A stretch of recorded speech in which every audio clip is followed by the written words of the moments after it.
অর্থাৎ 5 2 3, তাই তো? 5 2 3। বাবা লসাগু যাবে না? লসাগু যাবে না। লসাগু যদি না যায় সেক্ষেত্রে আমরা কি করি? গুণ করি।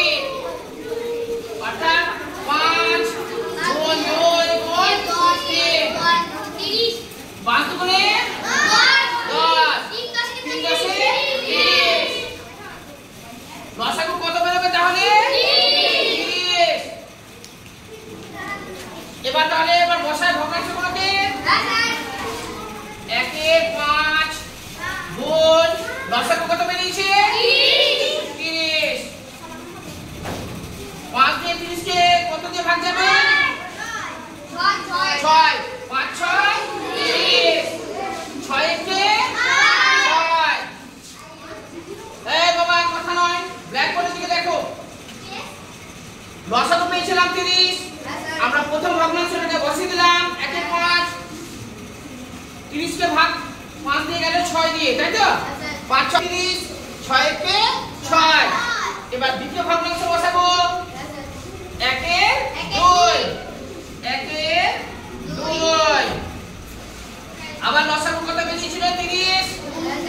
30 লিখে দিলাম। 2 দিয়ে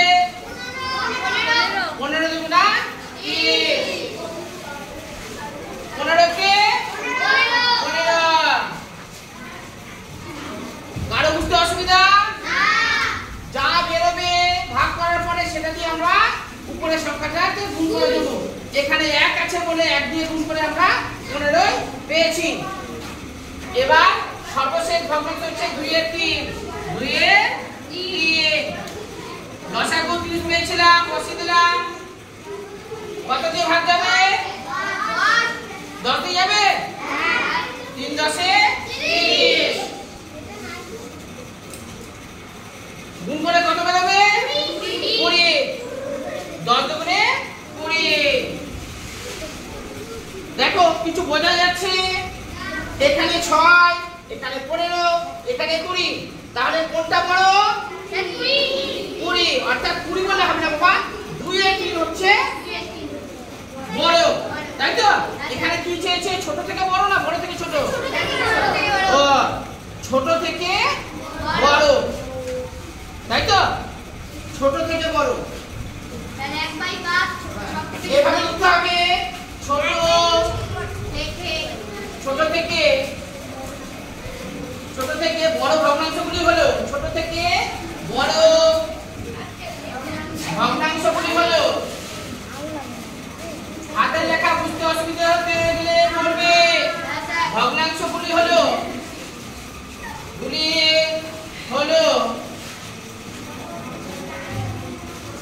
দেখো ছোট কোনটা হবে তাহলে? 6 1 এ 5।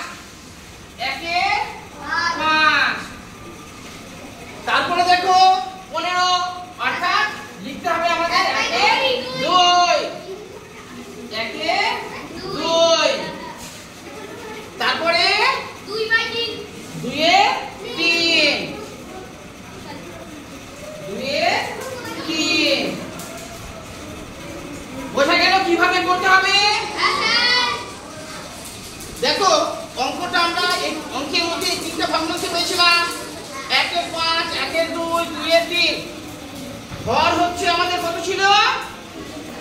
এই অঙ্কের হরগুলো কোনগুলো? ভগ্নাংশ হ্যাঁ 5 2 3। এই তিনটাকে আমরা লসাগু করেছিলাম। লসাগু করে লসাগু যেহেতু যাচ্ছিল না সেইগুলো আমরা গুণ করে দিলাম। 5 দুগুণে 10, 3 10 এ 30। প্রথম ভগ্নাংশটাকে বসালাম আর 30 বসালাম লসাগু। 5 6 30, 6 1 এ 6। 1 এর 2 ভগ্নাংশটাকে বসালাম, লসাগু পেয়েছিলাম 30। 15 দুগুণা 30, 15 কে 15। আর তারপরে হচ্ছে 2 এর 3 ভগ্নাংশটা বসালাম, লসাগু করেছিলাম আমরা পেয়েছিলাম 30। 3 10 এ 30 আর 20 দুগুণা 10 দুগুণে 20। উপরে প্রথমে ভগ্নাংশ পেয়েছি আমরা কত? 6। দ্বিতীয়তে 15, তারপরে 20। অর্থাৎ ছোট হচ্ছে আমাদের 1 এর 5। দেখো লিখেছি আমি ওইভাবে। ছোট থেকে বড় ভগ্নাংশগুলি হলো 1 এর 5, তারপরে 2 এ 3